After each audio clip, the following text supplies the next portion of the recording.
Bueno, en esta nueva clase lo que vamos a terminar de ver es sobre esquizofrenia.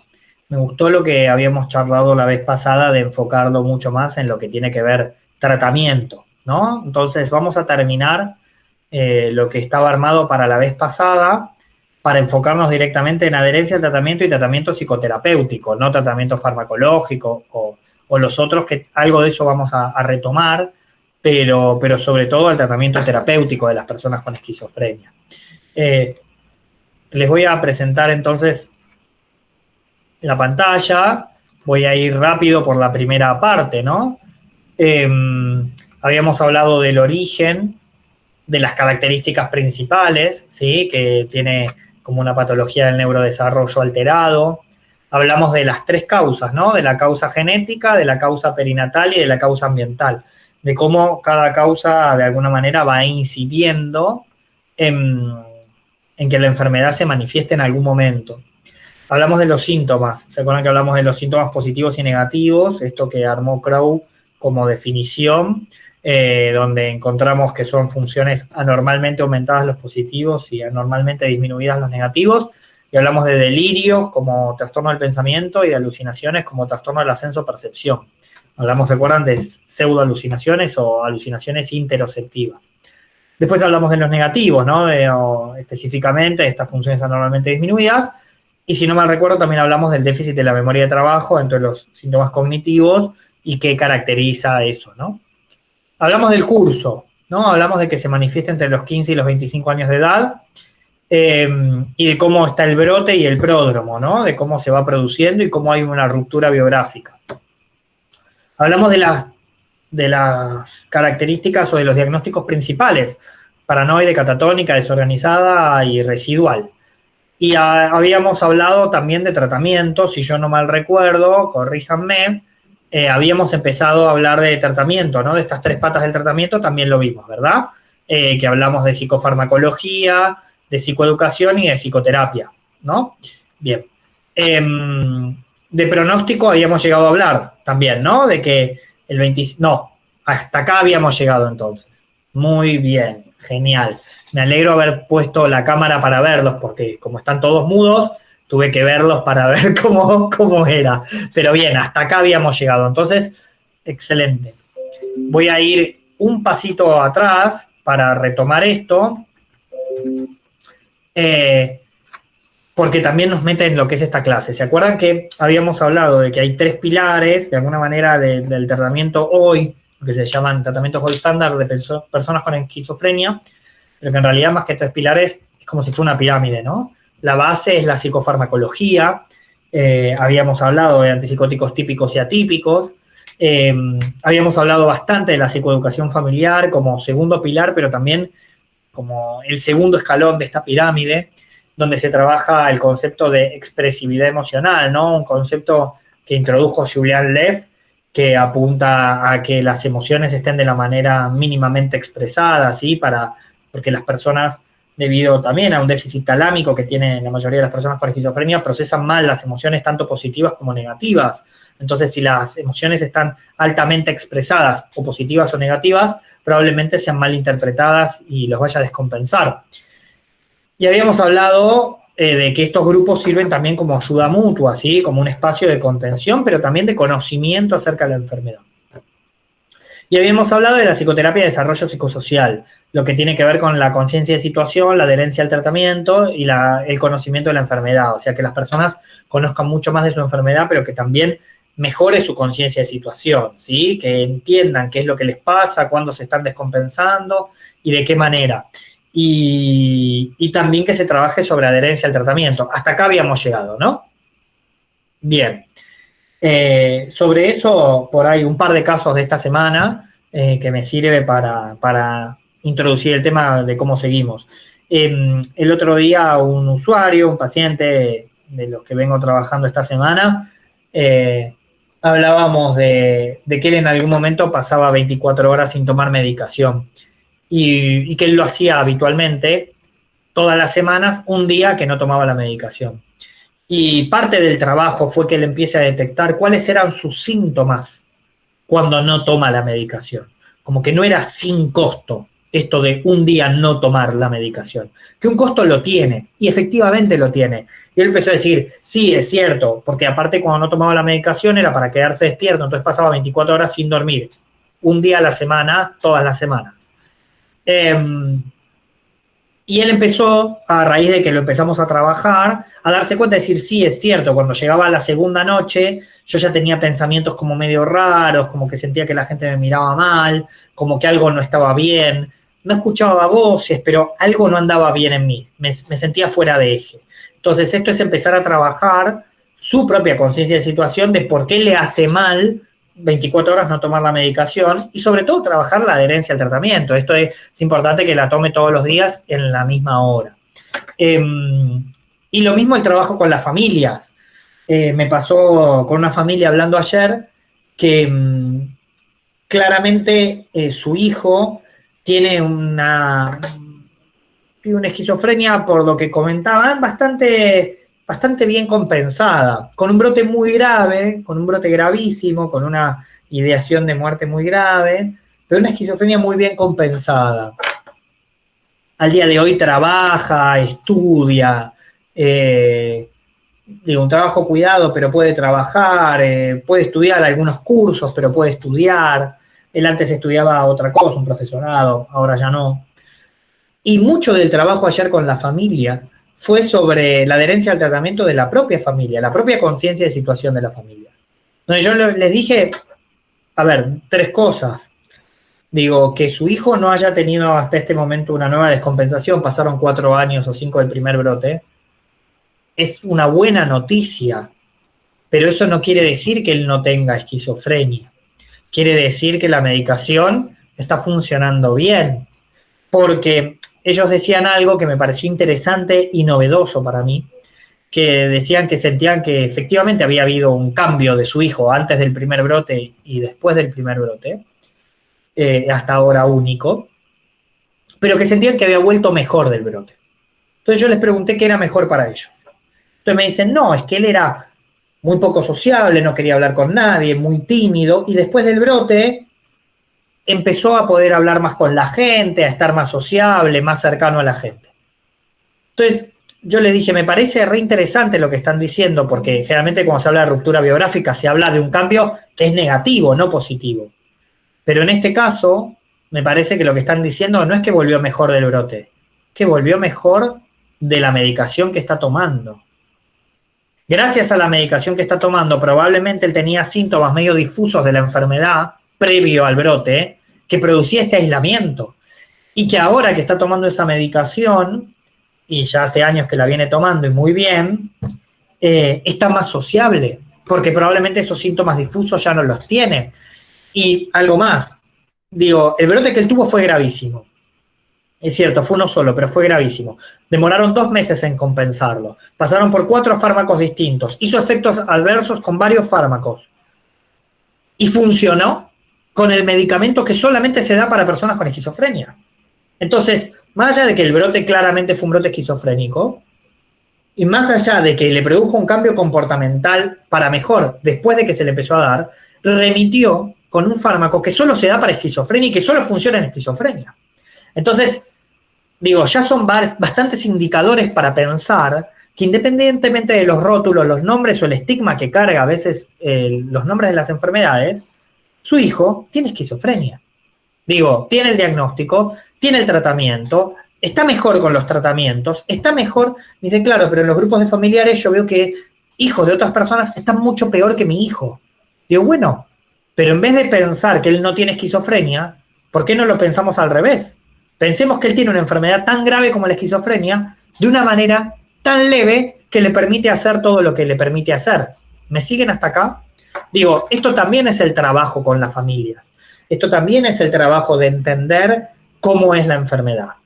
Porque de hecho, trabajamos sobre la memoria de trabajo y lo que este chico hace, que atiende un negocio. Yo les pregunté, le digo, bueno, pero a ver, ¿él atiende el negocio? Sí, atiende bien, sí, habla bien con la gente, sí, es violento o no. Fantástico. Ahora bien, en este negocio, él se da cuenta cuando hay baja de stock, que tiene que llamar a los proveedores, que tiene que planificar qué proveedores tienen que venir, hasta a veces negociar precios, cuánto necesita. No, bueno, porque lo hacemos nosotros esa parte. Claro, pero ¿lo hacen ustedes porque él no puede? ¿O lo hacen ustedes porque le queda cómodo a todos hacerlo así? Porque quizás para él también es un alivio. No, pero si yo lo mando a que él vea cuánto falta de X producto, él se da cuenta. Sí, fantástico. Pero que él se dé cuenta implica toda la programación de la actividad de mantener un stock necesario, mínimo, márgenes de ganancia. No, no, bueno, eso lo hacemos nosotros. Por eso. Pero, digo, no me voy a tomar como que esa área no la estoy pudiendo evaluar. Porque la realidad es que él está pudiendo trabajar, pero su memoria de trabajo en ese trabajo no tiene gran importancia.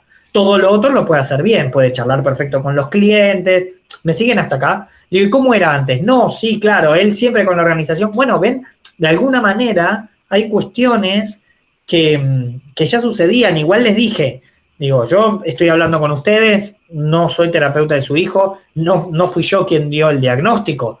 Estoy trabajando con ustedes y con la información disponible que ustedes me traen, les doy esta devolución.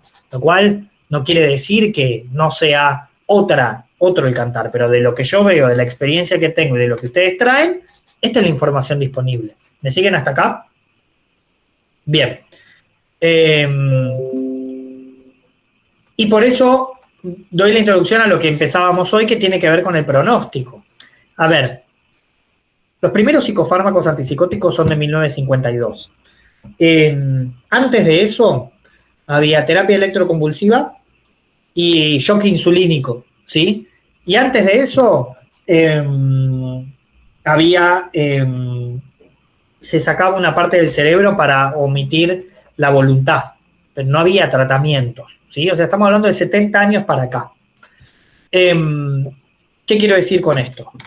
70 años para acá, el 100% del pronóstico era malo, 90 y pico %. O sea, todos tenían mal pronóstico. ¿Qué quiere decir esto? Quien manifestaba la enfermedad no era el único brote, iba a tener varios brotes, iba a tener muchos síntomas residuales, ¿sí? Muchos síntomas desorganizativos y una mala sociabilidad, ¿sí? Quedaban aislados. De hecho, si se fijan cómo está armada la ciudad de Buenos Aires, en la zona sur de la ciudad de Buenos Aires, hay 3 cosas: hospitales psiquiátricos de mujeres y de niños y cárceles, ¿no? Estaba armada así. Hoy el penal que había en Caseros ya no existe y los hospitales, el Tobar García, el Borda y el Moyano, que quedan uno al lado del otro, digo, se buscan que sean lo más puertas abiertas posibles, pero en un momento lo que se hacía era, como estaba pensada la ciudad, se los aislaba a todos juntos y que queden todos juntos, no había mucho para hacer.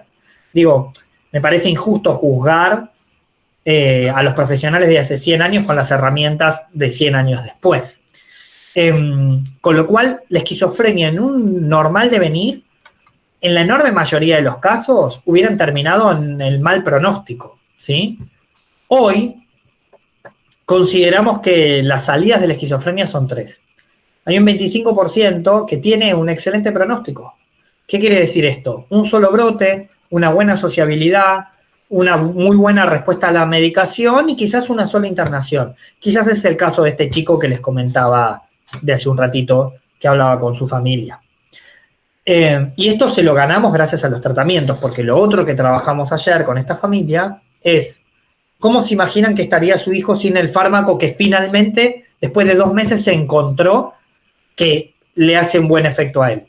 Y no, muy mal. Bueno, y entonces, ¿cuál es el normal devenir de él? El normal devenir de él era ese muy mal. Todo lo otro se lo está ganando la psicofarmacología. Si no, no lo tendría.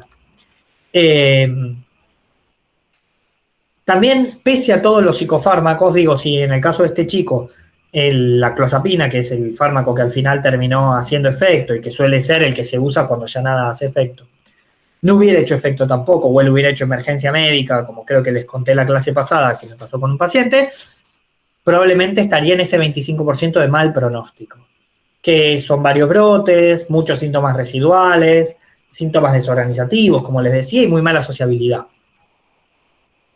Y hay otro 50% de los pacientes que tienen un pronóstico bueno, de regular a bueno, ¿sí? Algunos brotes, sí, tienen más de un brote, tienen pocos o casi ningún síntoma residual, a veces quedan con un poquito de voces o con un poquito como de síntomas, suelen tener más de una internación y pueden tener algunos trabajos, ¿no? Pueden tener trabajos cuidados y pueden tener amigos, quizás alguna pareja, cierta sociabilidad.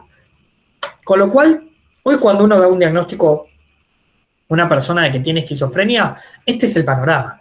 El 75% de los pacientes, 3 de 4, van a tener o un pronóstico bueno o excelente. Y va a haber un 25% hoy, con los tratamientos vigentes, que tiene mal pronóstico. Me parece que está bueno decirlo, y que también está bueno decir que hace 70 años era el 100%. Entonces, digo, también apostar a que en un futuro cada vez ese porcentaje de mal pronóstico vaya siendo cada vez menos. ¿Está? ¿Vamos claros? ¿Bien? Bien, sigo entonces. Cuando yo estudiaba en la facultad, cuando estaba cursando clínica de adultos, corría el año 2003, hace 17 años, parece que estuviera hablando de deportes en el recuerdo. Hablar de detección temprana de esquizofrenia era ciencia ficción. Se hablaba en algunos papers científicos, había un psiquiatra argentino laburando en Washington, Gabriel de Urasquín, que habló en una revista argentina de psiquiatría, en Vertex, sobre detección temprana. Había salido ese año el artículo, en el 2003, y parecía que estuviera hablando, no sé, del futuro. Como que hablaba de algo que no sé, era casi imposible. Por suerte los años han pasado, y hoy las escuelas de detección temprana se enfocan sobre todo en dos momentos. Uno, en todo el primer pródromo, lo que sucede antes de la primera manifestación de la enfermedad. Y que sirve, sobre todo, para realizar o utilizar comportamientos para que la enfermedad dilate su aparición lo más posible o no se manifieste.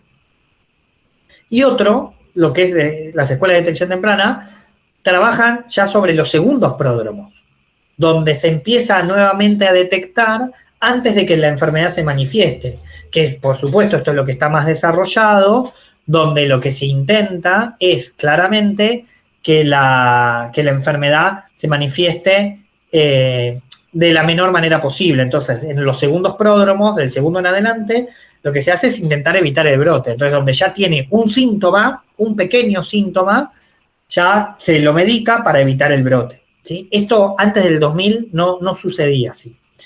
Este cuadrito lo saqué del Vallejo Rulova, que ustedes lo tienen, donde él habla específicamente de ciertas cuestiones que suceden, las divide en 4 áreas, que suceden, que uno podría empezar a entender que son síntomas prodromales, ¿sí?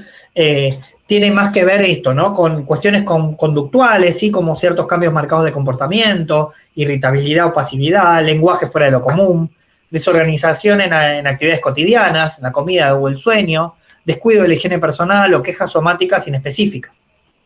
Con respecto al pensamiento, ciertas ideas estrafalarias o preocupaciones restringidas, cognitivo y motora con ciertos déficits neuromotores o en la concentración y la atención, y social o laboral, cierto deterioro, o aislamiento o experiencias perceptivas raras, como ilusorias. Hasta acá estamos describiendo en 4 áreas todo lo que tiene que ver con un pródromo, tanto del primero, o sea, lo que sucede antes que se manifieste la primera vez la enfermedad, como de los siguientes pródromos. Pero voy a avanzar un poco más. La realidad es que las escuelas de detección temprana, este famoso artículo de Gabriel de Urasquín, hizo un estudio muy interesante donde mostró ciertos síntomas difusos, distintos, inespecíficos en una población con alto riesgo genético de padecer esquizofrenia. O sea, lo que fue a buscar es síntomas inespecíficos que en la charla con los familiares aparecían, porque por otro lado ya se sabe que los familiares de personas con esquizofrenia consultan por ese paciente, por esa persona que todavía no tiene manifestada la enfermedad, 6 veces más que por sus hermanos, por ejemplo. Entonces, evidentemente las familias detectan ciertas cosas que por ahí son tan inespecíficas que, bueno, ahí Ángela es psicopedagoga, quizás nos pueda ayudar un poco más a entender esto. Son cosas inespecíficas que por ahí en sí no implican un síndrome específico, algo con un objetivo determinado hacia esquizofrenia, pero en la sumatoria terminan dando un riesgo más elevado. Y esto es, lo que se vio es que, digo, los primeros años de vida, dentro de... Alguien se desmuteó. ¿Quién? Sí.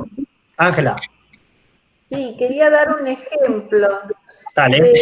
Un adolescente que vos le preguntabas cómo era su organización, a qué hora se levantaba, qué desayunaba, y entonces dice, sí, yo me levanto a tal hora, desayuno, pongo la televisión, y se me dio por preguntarle qué ponía en la televisión. Y tiene 17 años y mira los dibujitos animados de los cartoons.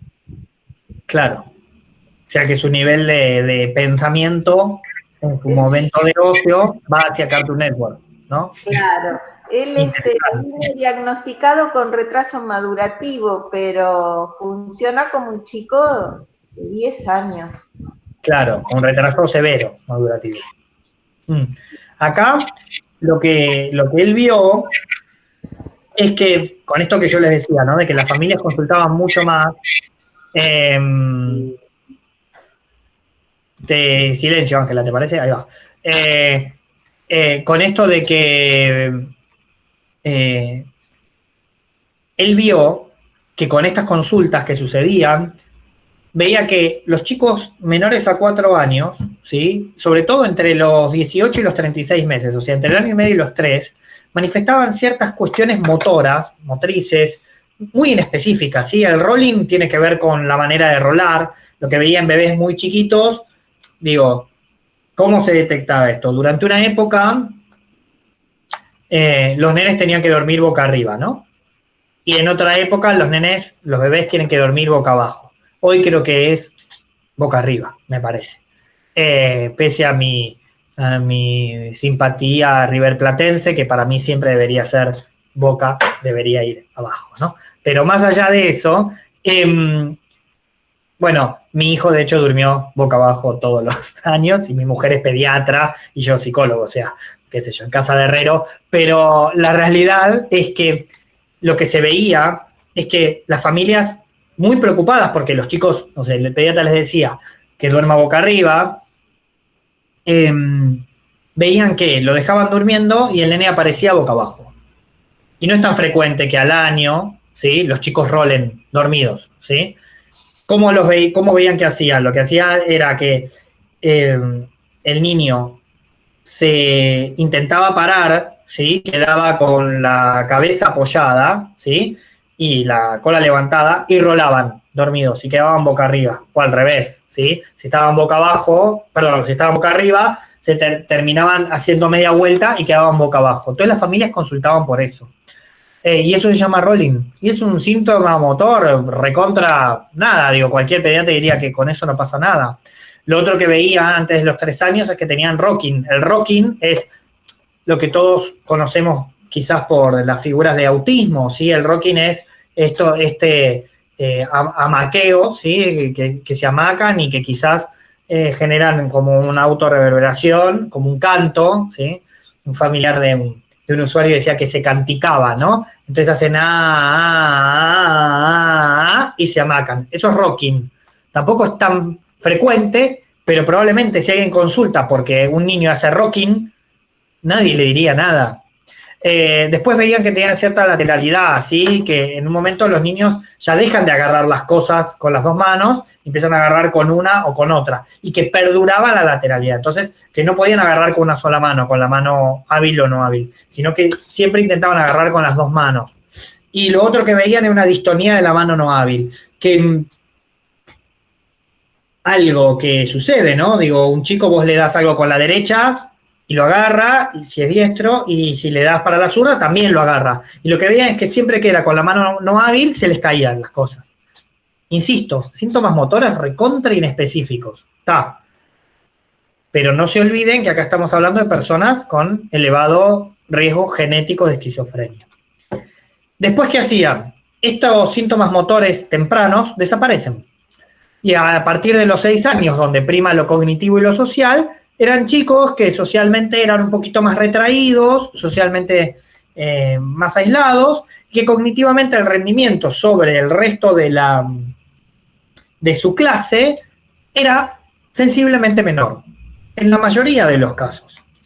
Pero claro, interesante porque hasta acá estamos diciendo síntomas motores recontra inespecíficos y síntomas cognitivos, digo, que tenga un rendimiento sensiblemente menor o que inclusive sea un poco más aislado que el resto, digo, ¿qué psicopedagogo, qué psicólogo, qué pediatra diría? No, bueno, es para pensar en... No es para pensar en nada. Interesante, porque lo que él demostró es que quienes tenían estos síntomas motores y tenían alto riesgo genético y tenían estos síntomas cognitivos inespecíficos, ¿saben en qué porcentaje tuvieron esquizofrenia en la adolescencia? ¿No? 90%. Con lo cual, lo que parecía síntomas recontra inespecíficos, que sí lo son, con personas con riesgo elevado genético, las posibilidades después de tener esquizofrenia son elevadísimas. No obstante, dio un 10% de falsos positivos, lo cual es un montón también, porque quiere decir que hay un 10% de personas que no manifestó la enfermedad, ¿sí? Él fue quien empezó a hablar de unos estudios más viejos de Saja de los años 60, que ya se habían hecho, de la relación, de que aparecían ciertos parámetros en las huellas dactilares o que podían aparecer ciertos parámetros en las huellas dactilares de las personas con riesgo genético de esquizofrenia. Cuando yo me cruzo con esa información, hago mi trabajo, como ustedes tienen que hacer el TIF, trabajo integrador final, en la universidad donde yo estudié, se llama Antecinas, hago sobre la relación de la huella dactilar con la esquizofrenia. Y encontramos que la cantidad de líneas en los dedos de las personas con esquizofrenia es entre un 10 y un 15% menor versus controles que no tienen esquizofrenia. Y que hay un patrón anómalo que se llama patrón de transición, que apareció en un 26% de las personas con esquizofrenia que no apareció en ninguno de los casos controles. Ese estudio, un poco más grande, lo replicamos muchos años después acá en la Universidad KS, que lo comparamos con familiares de primer orden. Entonces tomamos las huellas de los pacientes, de controles sanos y de familiares de primer orden. Y nos dio que los pacientes tienen menos líneas, después los familiares y después los controles que no tienen esquizofrenia ni tienen familiares. Y nos dio que los familiares, por lo menos en nuestra muestra, que era pequeña, no tenían este patrón anómalo, pero sí un 20% de los pacientes. ¿Esto qué quiere decir?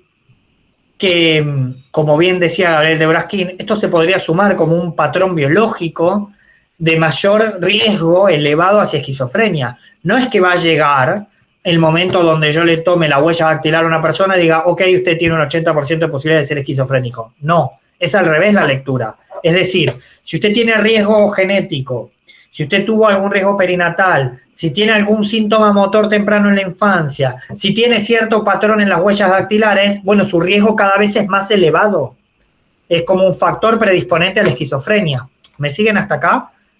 Lo cual, insisto, no quiere decir que esa persona vaya a tener una manifestación en un 100% de esquizofrenia, pero los números dan muy altos de los que sí terminan manifestando la enfermedad en la adolescencia, ¿ok?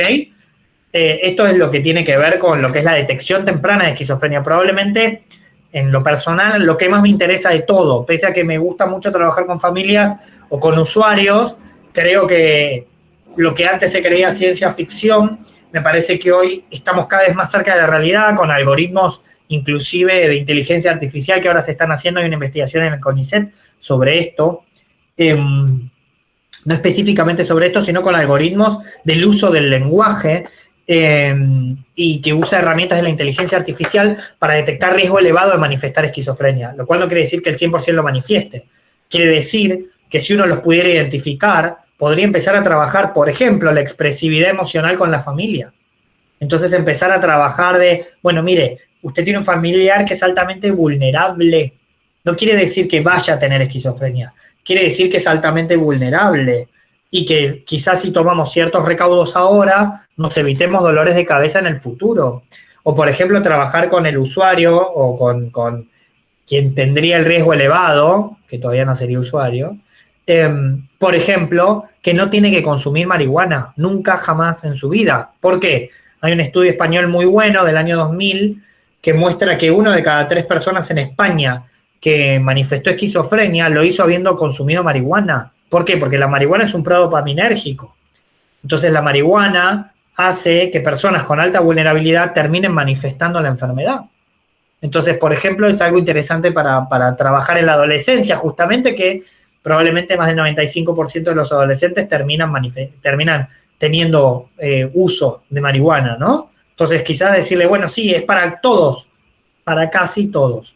En vos puede ser algo grave, por ejemplo. Lo mismo con el uso de ácido lisérgico, ni hablar, ¿no? Lleno de casos de personas que consumieron ácido lisérgico y terminaron manifestando un brote psicótico, un brote esquizofrénico. Digo, son pautas de poder trabajarlo. Me acuerdo, hace muchos años había una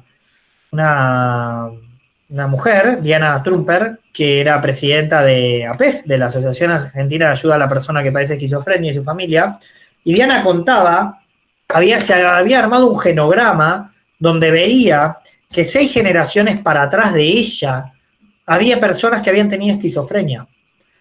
Y tenía un hijo con esquizofrenia. Y tenía, dentro de sus 4 hijos, si no mal recuerdo, una nieta que empezó a tener síntomas tempranos muy similares a los que había tenido su hijo, con una fuerte carga genética. Digo, 6 generaciones para atrás ella pudo identificar personas con esquizofrenia. Y ella lo contaba y decía, cuando yo hablé con mi nuera y con mi hija y con mi yerno de lo que estaba pasando, y que yo veía en esta hija, en esta nieta, lo mismo que había visto en mi hijo, me trataron de vieja loca, de abuela mala, que solo veía esquizofrénicos en todos lados, y me dejaron de hablar 10 años. Y la verdad no los culpo, porque ¿quién soy yo para venir a decirle que creo que mi nieta tiene riesgo elevado de esquizofrenia? Pero ellos vivían en Israel en ese momento y empezó a tener también síntomas cognitivos después.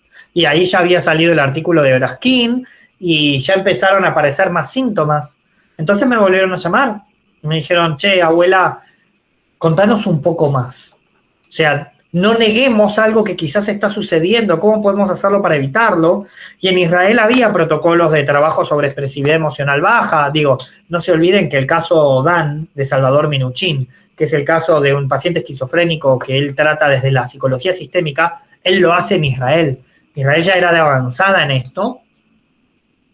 Y empezaron a trabajar con psicoeducación, con la familia, con expresividad emocional, etcétera, etcétera.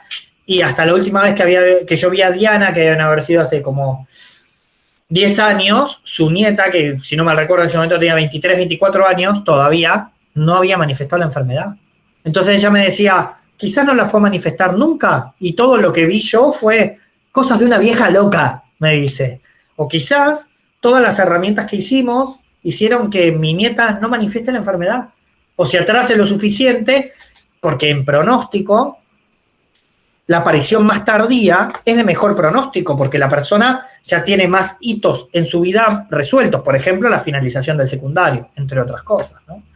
Entonces, creo que para todo esto sirve la detección temprana. Y, por supuesto, el límite del concepto es el estigma, el riesgo, la discriminación, ¿no? Digo, es complejo para trabajarlo. Nos vamos a meter ahora más allá de los síntomas de la esquizofrenia, vamos a hablar un poco más, digo, porque siempre hablamos de los brotes, pero me gustaría que hablemos de otras cosas. Y vamos a hablar de las áreas que suelen estar afectadas en las personas con esquizofrenia, independientemente de los brotes. Más allá de los delirios o de las alucinaciones, que es sobre todo en lo que los psicólogos tenemos algo para dar. Porque digo, los brotes se solucionan con medicación y solo con medicación. Los brotes se pueden prevenir con psicoeducación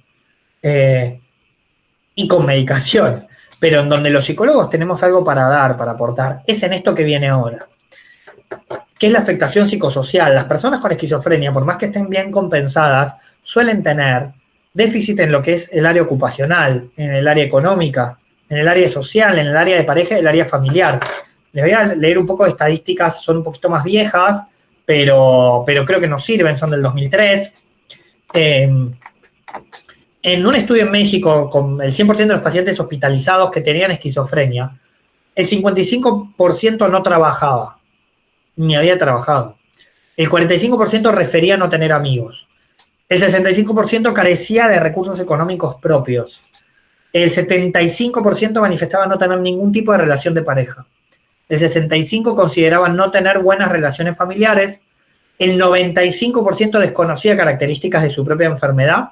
El 97% desconocía su diagnóstico por el cual estaba internado en ese momento. Y el 98% consideraba que no necesitaba ni fármacos ni psicoterapia. Digo, estos números que son duros en un punto, nos muestran que realmente creo hoy, en el siglo XXI, el gran problema de la esquizofrenia ya no son ni los delirios ni las alucinaciones, ni inclusive los síntomas negativos, porque el 75% de los pacientes eso lo pueden resolver con medicación. Creo que el gran desafío hoy tiene que ver con esto, con el diagnóstico, con la con conocer su propio diagnóstico, para qué usan los psicofármacos, las características de la enfermedad y sobre todo con lo social, ¿sí? Con los amigos, con conseguir trabajos cuidados o relaciones de pareja o relaciones familiares. Para esto me parece importante que hablemos de adherencia al tratamiento. La adherencia al tratamiento en realidad, de cualquier tratamiento, se lo considera como una aceptación por parte del usuario y la familia de un consejo terapéutico ofrecido.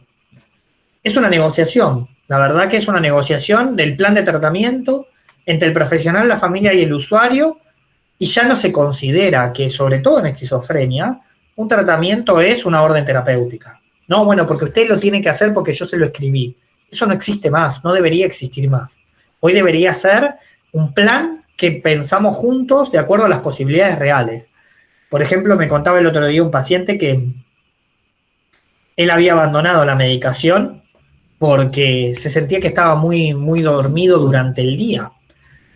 Y la verdad que se solucionaba de una manera simple, que era hablando con el psiquiatra de esto, y que el psiquiatra le diera toda la medicación de noche donde él debería estar dormido y que durante el día iba a estar más activo. Y eso se solucionó recién cuando él deja la medicación, se descompensa, se interna y en la internación lo recontradopan. Alguien lo escuchó decir esto que le pasaba y que por eso había dejado de tomar la medicación y sale con la indicación de que la medicación la tenía que tomar solo de noche y no tuvo más problemas con dejar la medicación. Porque la realidad la pudo seguir sosteniendo, porque el problema no era dormir, el problema era estar dormido durante el día.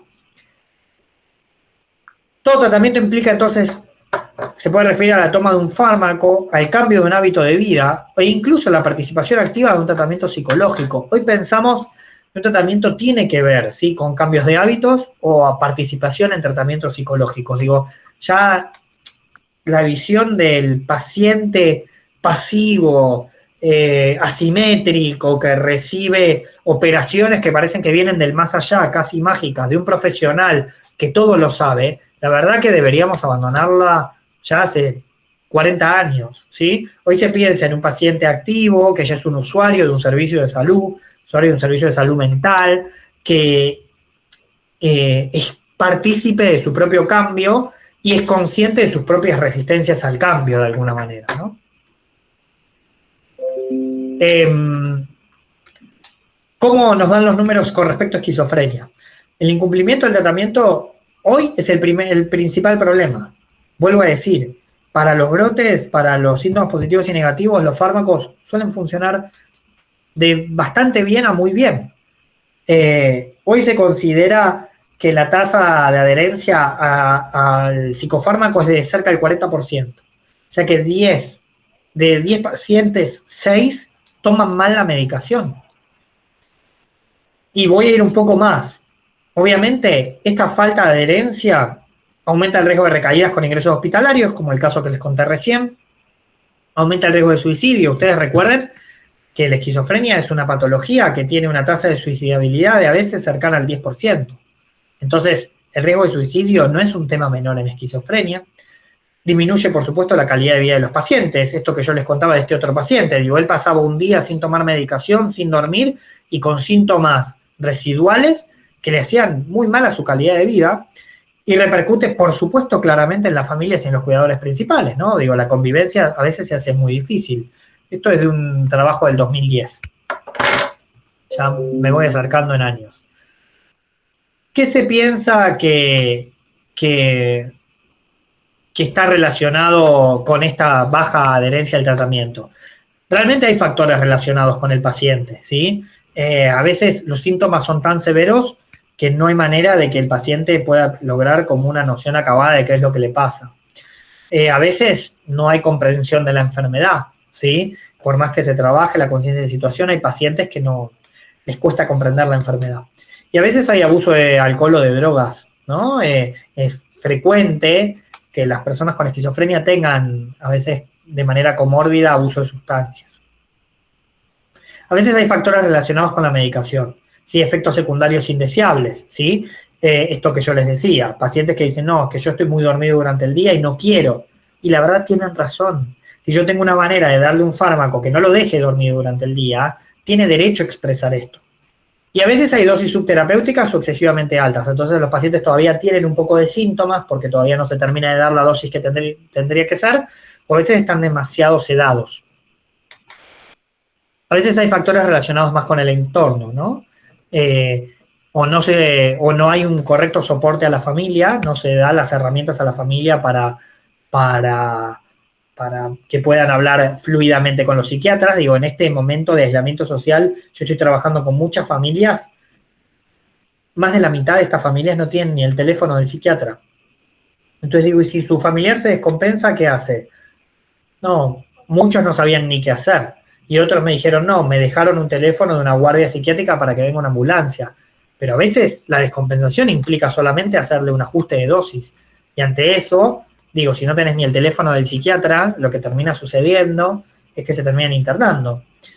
Y a veces hay poco conocimiento de la enfermedad por parte del entorno. Digo, si el equipo tratante no trabaja sobre el conocimiento de la enfermedad, la psicoeducación, que las familias vayan a grupos psicoeducativos, no psicoterapéuticos, las familias muchas veces no conocen de la enfermedad. Entonces esto impacta directamente sobre la adherencia al tratamiento, que tiene que ver un poco con lo que les contaba de la familia esta con la que hablé, creo que fue ayer.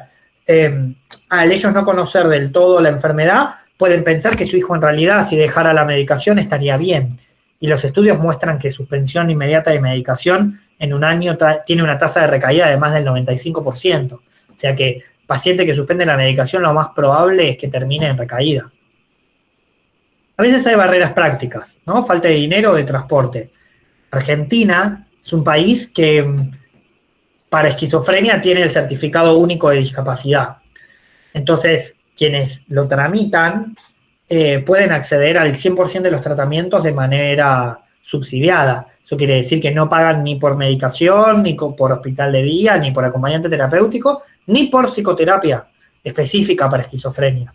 Pero muchos no lo saben, o muchos tienen como un prejuicio con el certificado de discapacidad.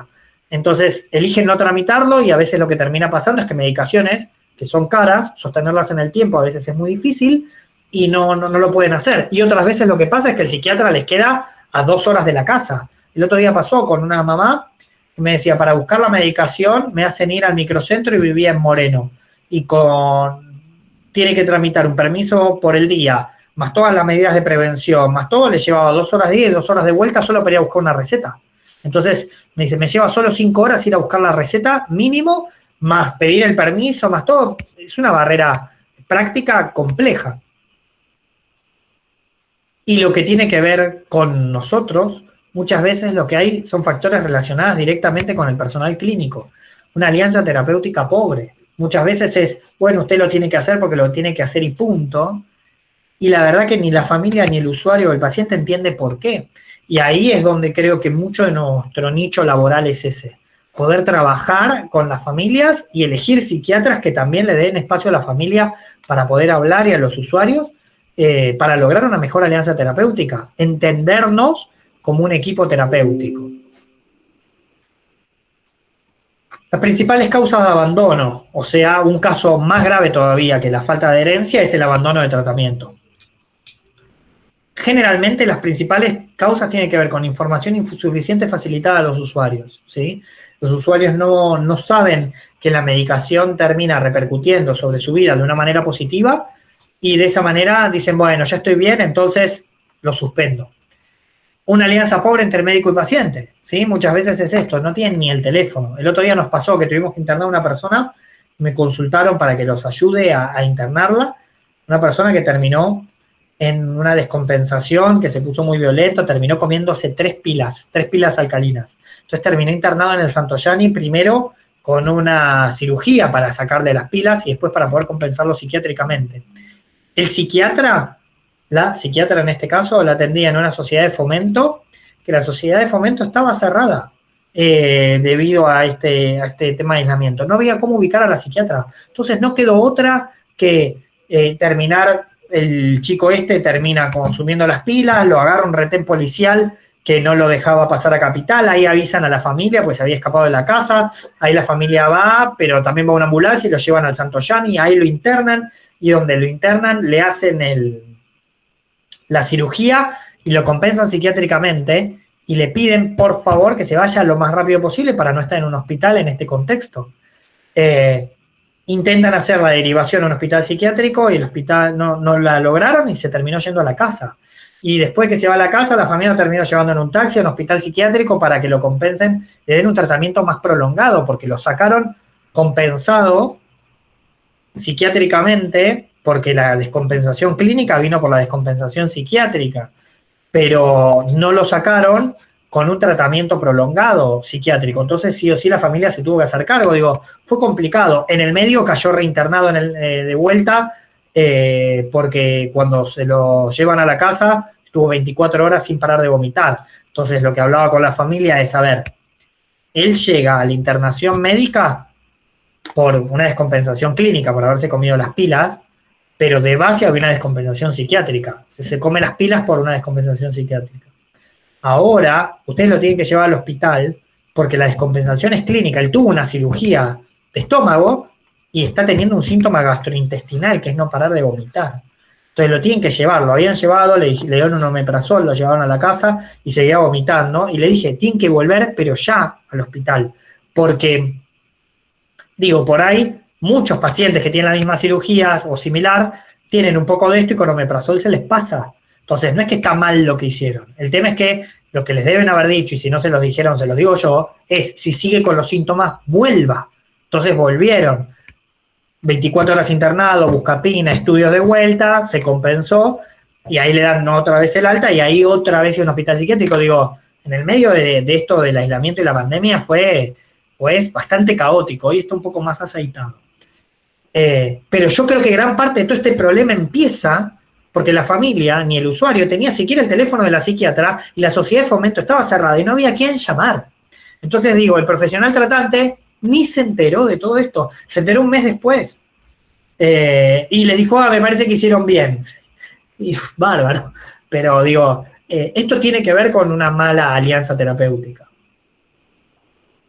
Y la falta de comprensión de la propia enfermedad, que es un poco de lo que hablábamos antes. ¿Se puede mejorar? Sí, se puede mejorar, por supuesto. Se puede mejorar informando a los usuarios sobre la medicación, los resultados y los efectos adversos. A mí me parece, ustedes saben que la primera causa de suspensión de psicofármacos para esquizofrenia en mujeres es el aumento de peso.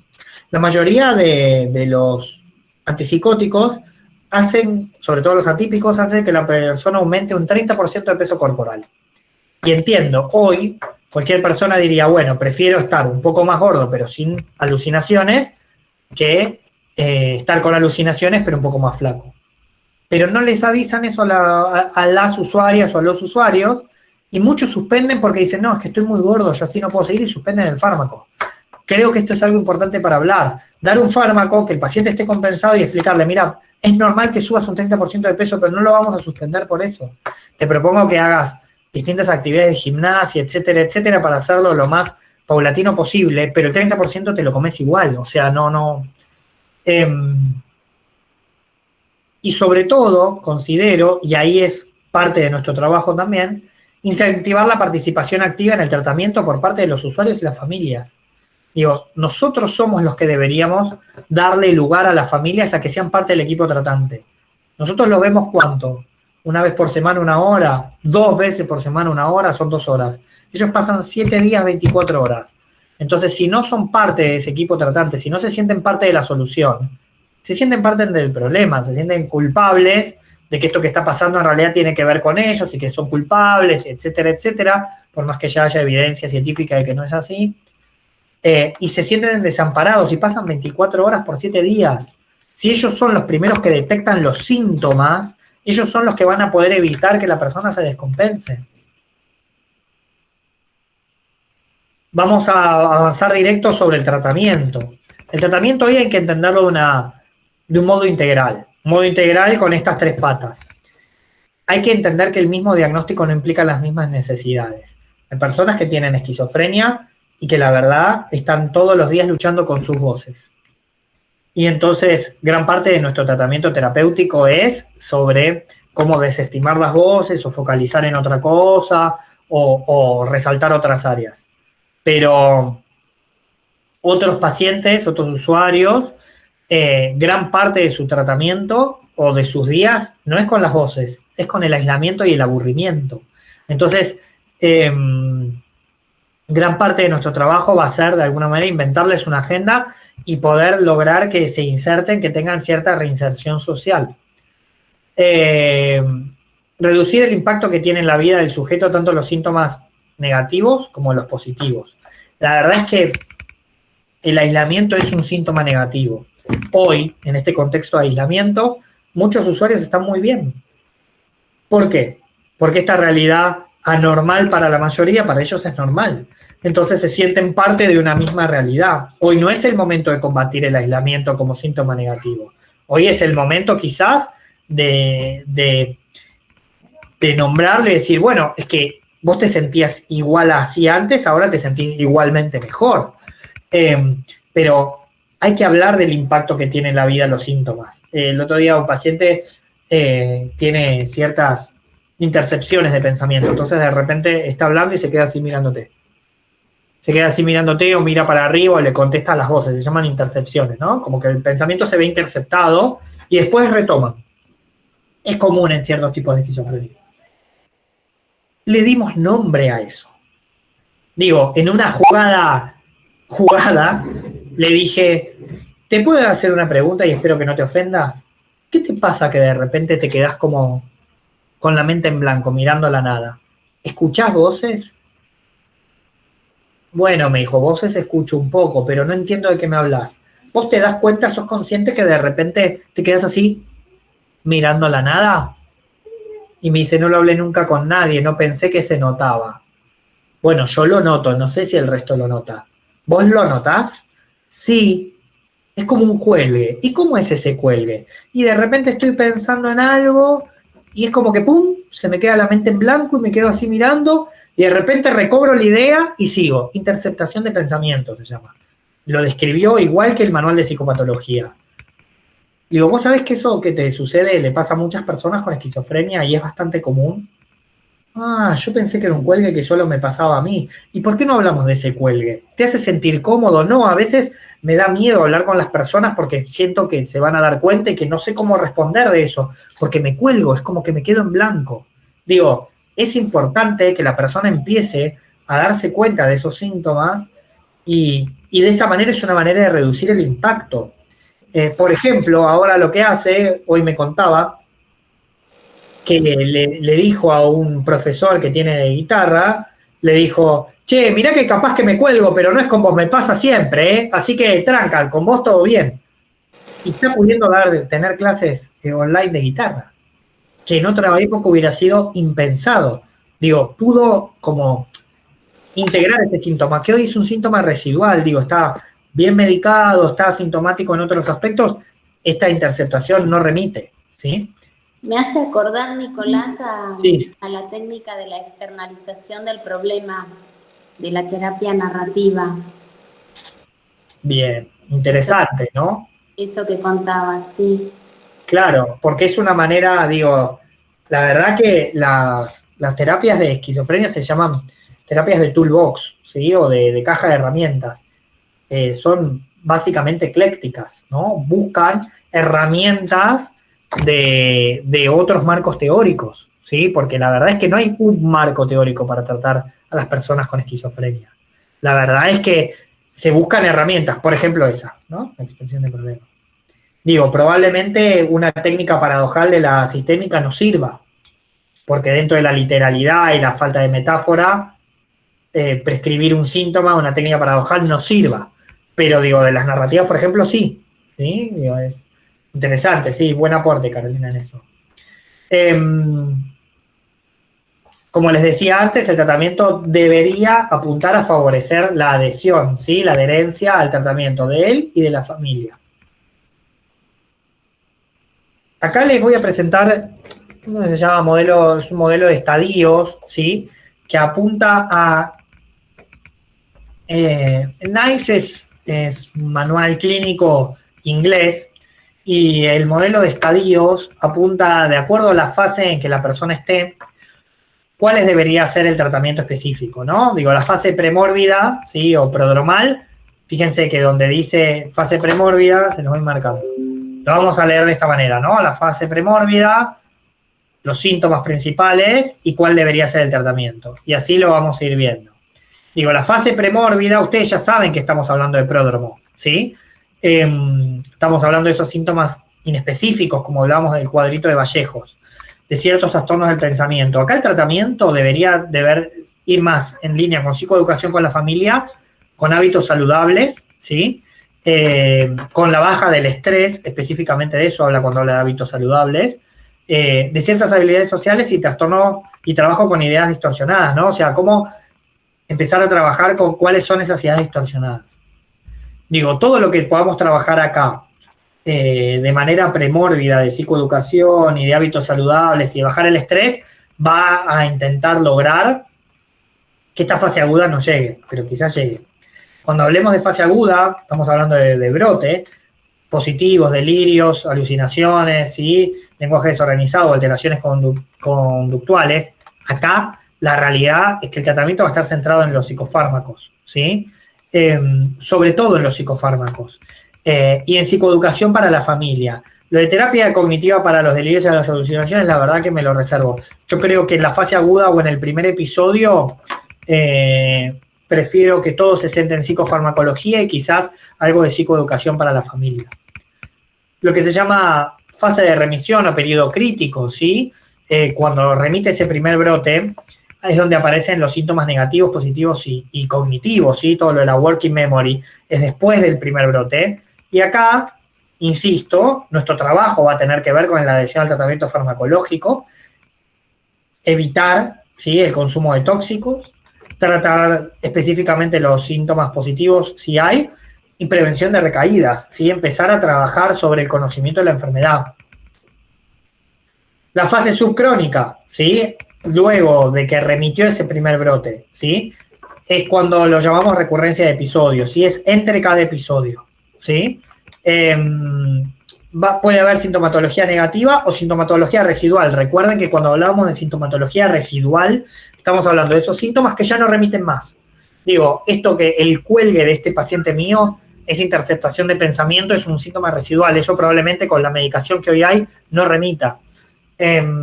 A veces está peor y a veces mejor. Está en una fase crónica probablemente, pero en una fase subcrónica entre brotes, lo que se va a trabajar es la adhesión al tratamiento, estos tratamientos de síntomas positivos y negativos, y lo que tiene que ver con la prevención de recaídas, y sobre todo acá, lo que vamos a trabajar fuertemente es con la psicoeducación y con el conocimiento de la enfermedad.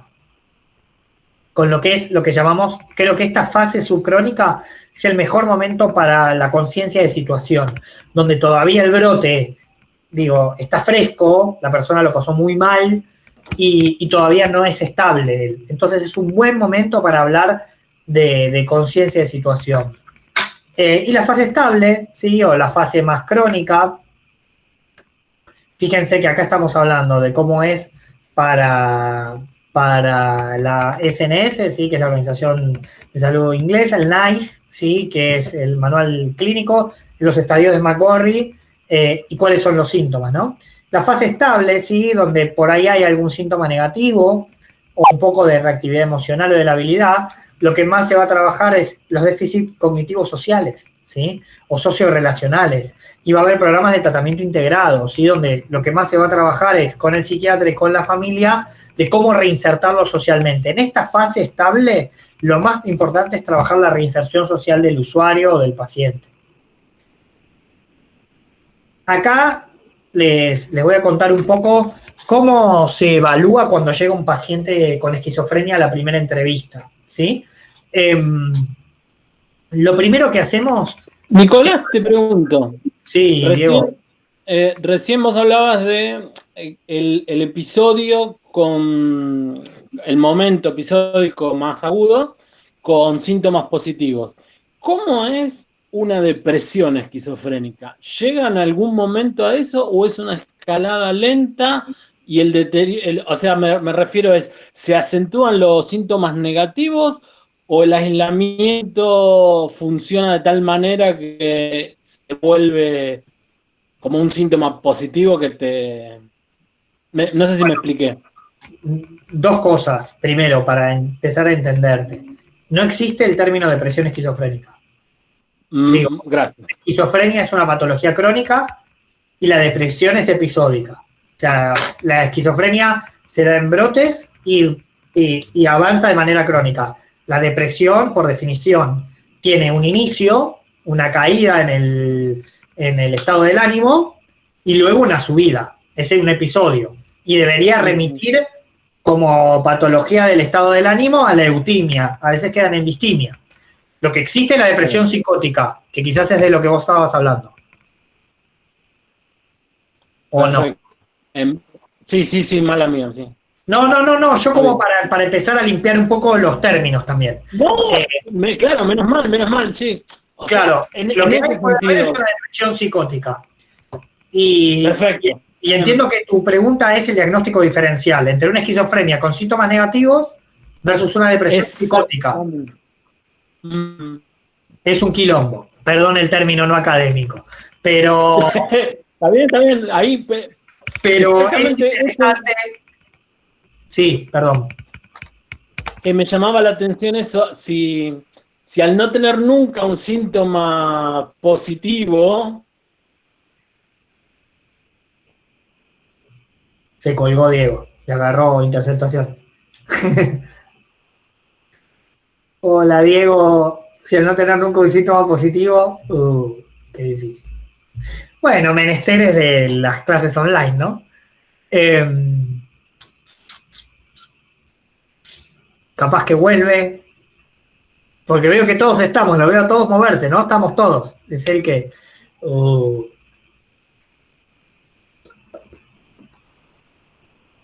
¿Qué hacemos? A ver... No, encima el Meet no permite pausar la grabación. Entonces, todo esto nos va a quedar en la graveta. Veo, Paola, que pudiste llegar ya a tu casa. Me parece muy bien. Finalmente, felizmente. Diego no vuelve. Parece. No, se cayó por completo. Bien, vamos a hacer una cosa. Voy a avanzar un poco y cuando Diego se vuelva a conectar, respondo lo de él.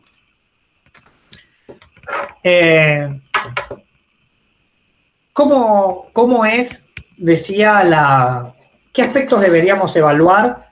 Y voy a usar lo que Diego preguntó para ir respondiéndole.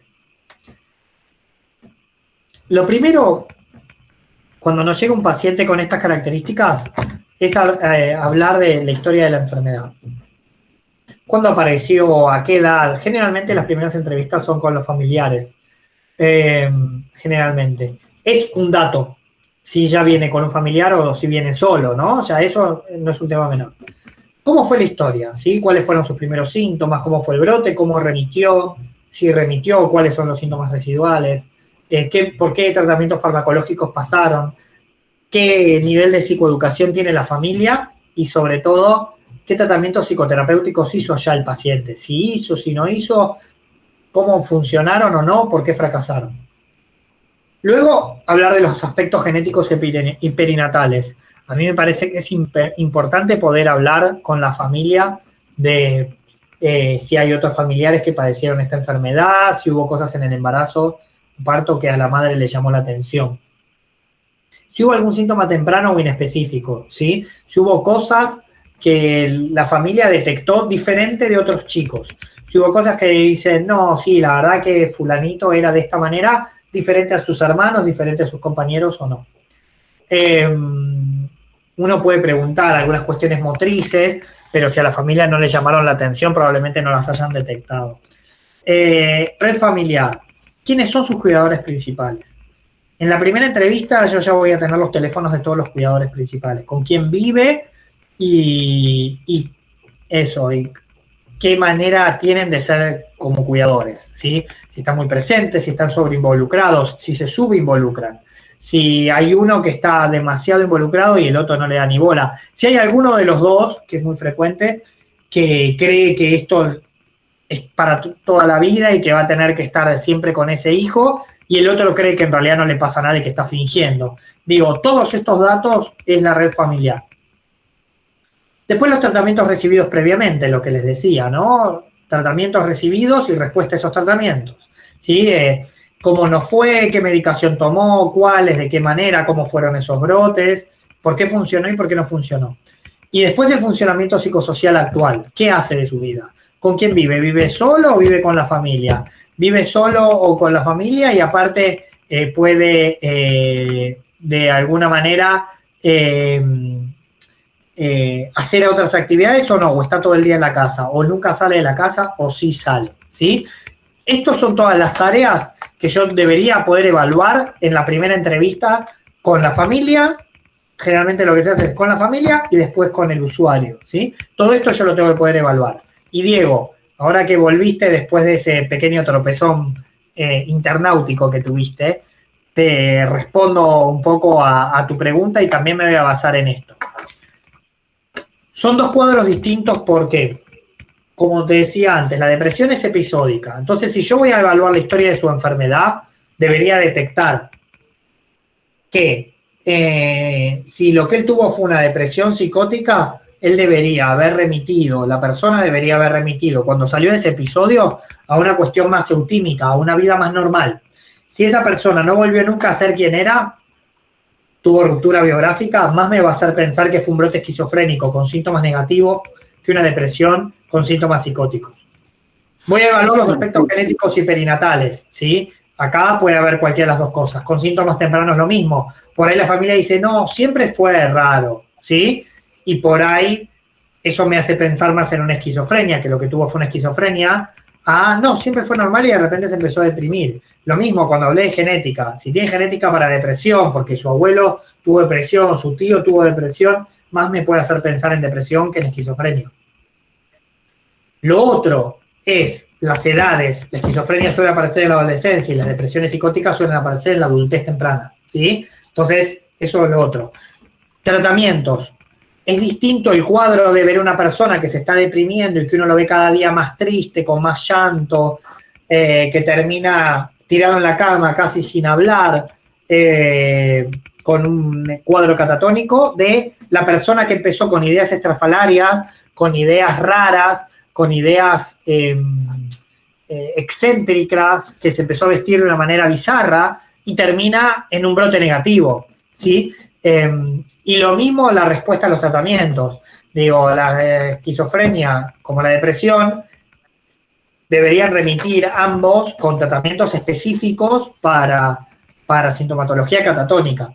Y el funcionamiento psicosocial, la persona que tuvo la depresión seguramente debe haber tenido un funcionamiento premórbido más parecido a un cuadro del estado del ánimo que a una persona con esquizofrenia, y lo mismo posmórbido, o sea, la persona que tiene una esquizofrenia puede haber perdido todo contacto social y la persona que tiene una depresión generalmente recupera su funcionamiento psicosocial, ¿sí? Con lo cual, ante la foto, digo, hoy tengo un paciente tirado en la cama, que no habla, que no come, que perdió la mímica corporal, etcétera, me es imposible saber por ahí la diferencia.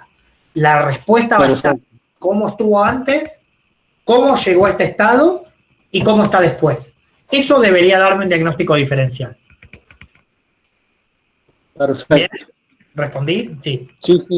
Bien. Sí, sobre todo, esta idea que tenía que me resultaba rara de, digamos, un brote negativo. No me terminaba de entender, ahora lo entiendo claramente. Claro, puede haber brotes con síntomas negativos, por supuesto. De hecho, la depresión más severa o melancólica puede ser hasta catatónica. Los únicos dos cuadros que pueden tener catatonía es la depresión o la esquizofrenia.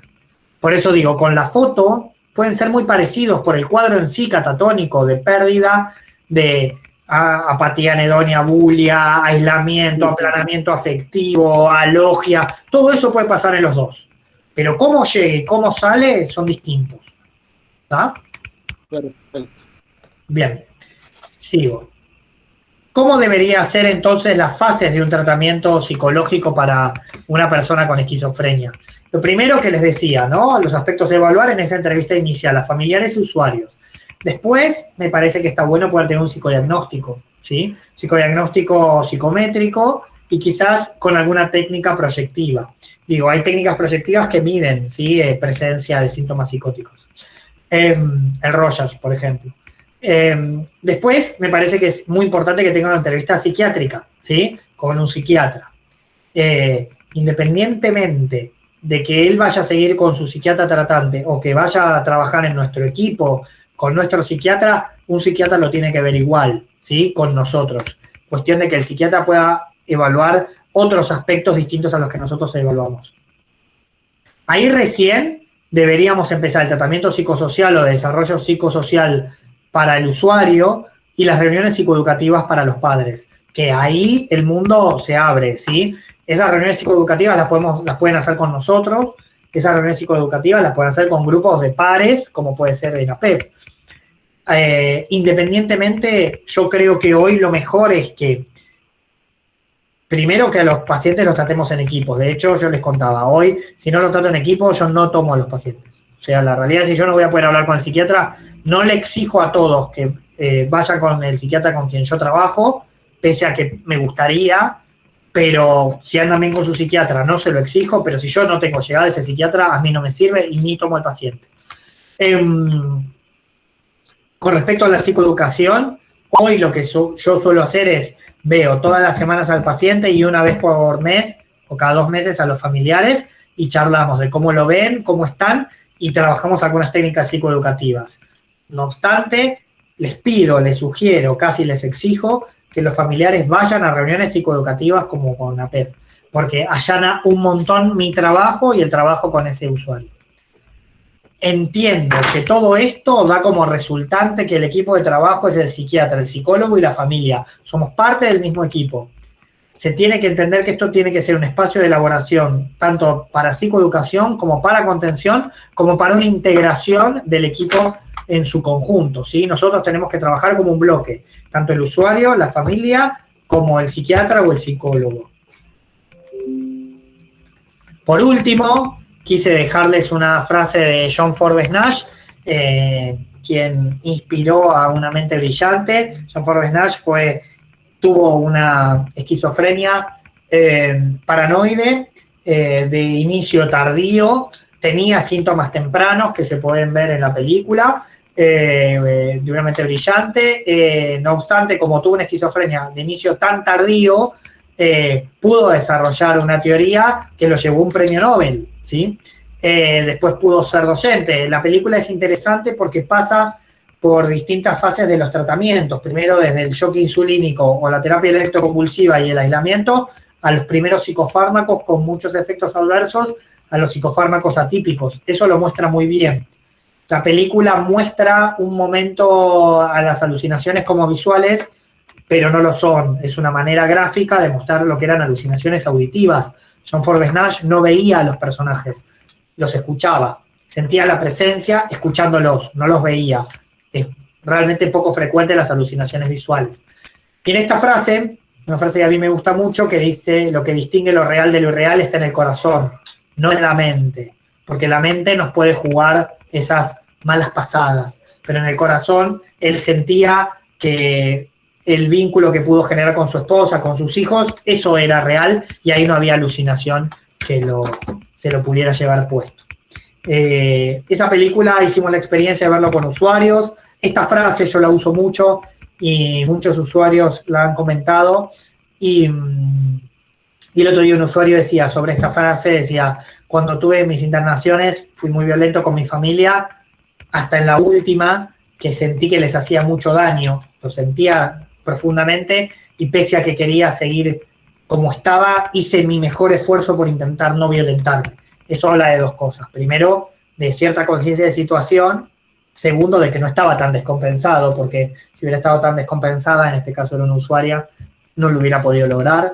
Y tercero, que realmente, bueno, ¿no? Intentó por su familia tratar de estar lo menos violento posible. Ahí bueno, mi mail por supuesto ya lo tienen. También les agregué mi Instagram, porque en Instagram tengo un Instagram solo dedicado a esquizofrenia, así que es un Instagram profesional. Si me quieren agregar, van a poder mantenerse actualizados sobre esta temática.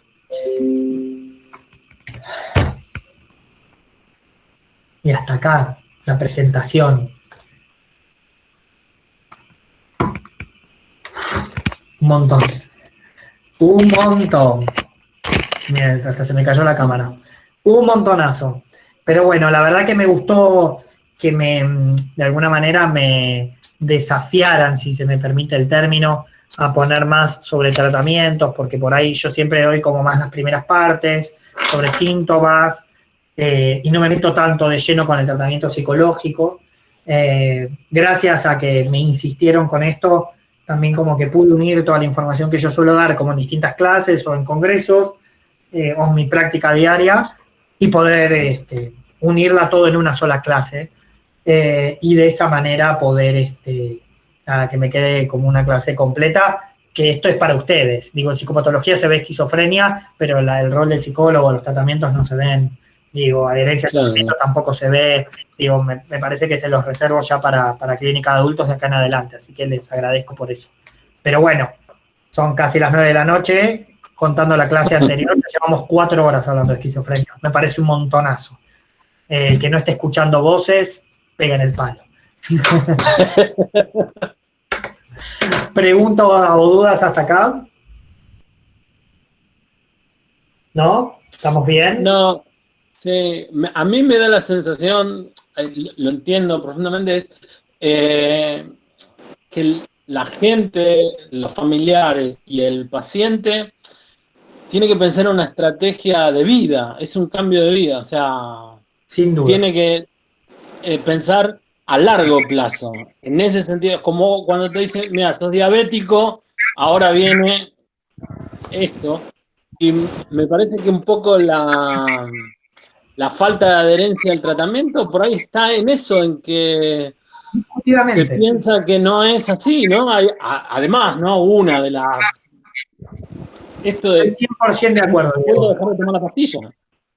Sí, el otro día lo hablaba con un paciente y le decía: si vos hubieras tenido un infarto y los estudios te dan mal y empezás a tomar medicación y los estudios te empiezan a dar bien, ¿suspenderías la medicación? Y no, me va a volver a pasar. Esto es lo mismo. Claro. Digo, te va a volver a pasar. Si suspendés la medicación, estás bien por la medicación, si la suspendés, te va a volver a pasar. Como le decía a esta familia, si no fuera por la clozapina, ¿cómo estaría su hijo? No hubiera salido si no funcionó con nada. Entonces es esquizofrenia. Está así por la clozapina, no porque no es esquizofrénico. Digo, pero sobre todo, y como ustedes profesionales de la salud que van a hacer en un abrir y cerrar de ojos, de verdad siento que tenemos un fuerte trabajo en contra del estigma que esta enfermedad tiene. Esquizofrenia no es la locura, la esquizofrenia es una enfermedad del neurodesarrollo. Esquizofrenia hoy es una enfermedad tratable. No le tengamos miedo a hablar de esquizofrenia. Hablemos de esquizofrenia.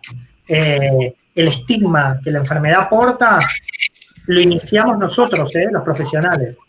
La sociedad lo tomó, porque tiene un horror y un temor a lo diferente, a la locura, etcétera. Pero nosotros tenemos mucho estigma, está lleno de profesionales que no dan el diagnóstico. Les voy a contar una anécdota. Cuando yo estaba a esta altura que están ustedes en la carrera, en el año 2003, me había ido al Congreso de Psiquiatría de Mar del Plata, congreso que fui muchos años, después muchos años dejé de ir porque me resultaba un poco aburrido, y hace unos cuantos años que estoy yendo. De hecho voy, presento, hacemos una mesa con KS, presento algún póster. El proyecto este año era llevarlos a ustedes, pero bueno, no hubo congreso, no hubo Mar del Plata, no hubo un carajo. Pero el año que viene, ya recibido, si quieren, trabajemos el programa de becas y vamos juntos. Digo, a mí me sirvió mucho como alumno del último año, y fui, no sé, los primeros 7 años, después hubo como 5 años que no fui, y ya en los últimos 5 voy todos los años. De hecho, esta clase de adultos la di desde la sede de KS en Mar del Plata, hace 2 o 3 años. Digo, pueden conocer la sede de KS en Mar del Plata, es divina, no sé. En el 2003, yo tenía en ese momento 21, 22 años, estaba comiendo pescado en un restaurante que me encanta, muy cerca del puerto, no adentro del puerto, que voy todos los años, y en una mesa en la cual estábamos quien era la futura presidenta de APEF, que en ese momento era secretaria de APEF, de la Asociación esta de Familiares de Ayuda a la Persona con Esquizofrenia, quien era en ese momento el vicepresidente, su marido, la que era mi compañera de facultad y de la vida en ese momento, y yo. Y estábamos comiendo pescado. Y yo ya sabía que me quería dedicar a esquizofrenia. Y que por otro lado, este matrimonio, al cual quiero mucho, me conocen desde que tengo 12 años, porque su hija fue mi mejor amiga toda la adolescencia y hoy es una gran amiga y futura colega, y su hermano tiene esquizofrenia desde que yo los conozco prácticamente. Yo los acompañé mucho cuando él tuvo su primer brote y único hasta ahora, por suerte. Yo en ese momento tenía 15 años, 14 años. Así que los conozco, me conocen de muy chiquito. En ese momento creo que todavía estaba más cerca de esos años que era chiquito, ¿no? Digo, los conozco desde que tengo 12, tenía 21. Ahora ya hace más años que me conocen como profesional. Pero bueno. Y yo les dije algo. Les dije, miren, con todo lo que los quiero y con todo lo que sé hasta ahora de esquizofrenia, la verdad que me imagino en la vida profesional dar el diagnóstico de esquizofrenia y me causa un terror. No me imagino pudiendo darlo. 21, 22 años tenía.